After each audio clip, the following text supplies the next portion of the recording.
شہر کے کنارے ایک بھولے بسرے قصبے میں سینٹ مرسی اسپتال کھڑا تھا جو دہائیوں سے ویران تھا۔ اس کی دیواریں دراڑوں سے بھری تھیں اور کبھی سفید چمکنے والی ٹائلیں اب میل سے داغدار ہو چکی تھیں۔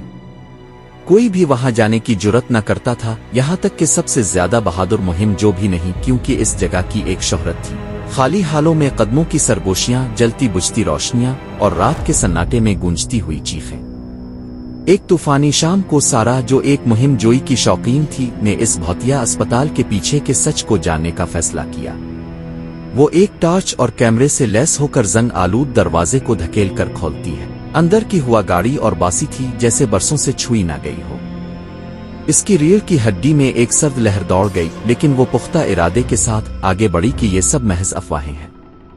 جب وہ دالانوں کے جال میں بھٹک رہی تھی تو اسے ایک عجیب سی موجودگی کا احساس ہوا۔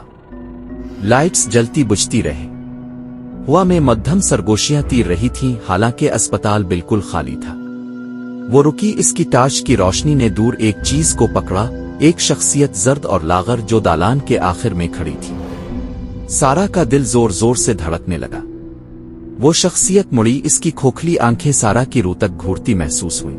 وہ پیچھے ہٹی، لیکن اس کے قدم بھاری ہو گئے جیسے زمین اسے کھینچ رہی ہو۔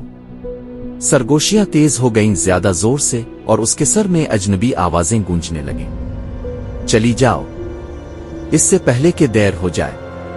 اچانک دیواریں سمٹنے لگیں، اندھیرا اس کی ٹارچ کی مدھم روشنی کو نگل گیا۔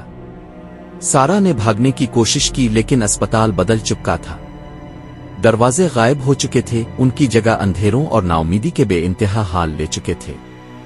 اس کے قدموں کی آوازیں گونج رہی تھیں جب وہ بھاگی، وہ شخصیت ہمیشہ اس کے پیچھے، کبھی تیز نہیں مگر ہمیشہ قریب۔ سانسیں پھولتی اور دہشت سے کانپتی ہوئی سارا خود کو آپریشن تھیٹر میں پاتی ہے۔ خون کے دھبے فرش پر پھیلے ہوئے تھے اور زنگ آلود سرجیکل آلات ادھر ادھر بکھرے ہوئے تھے۔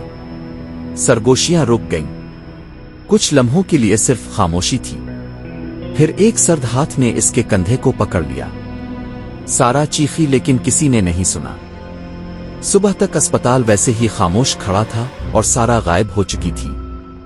اس کی آمد کا واحد نشان اس کا کیمرہ تھا جو دالان میں چھوڑا ہوا ملا، اور اس کی آخری تصویر ایک دھندلی شبی تھی جو سیدھی لینس میں گھور رہی تھی۔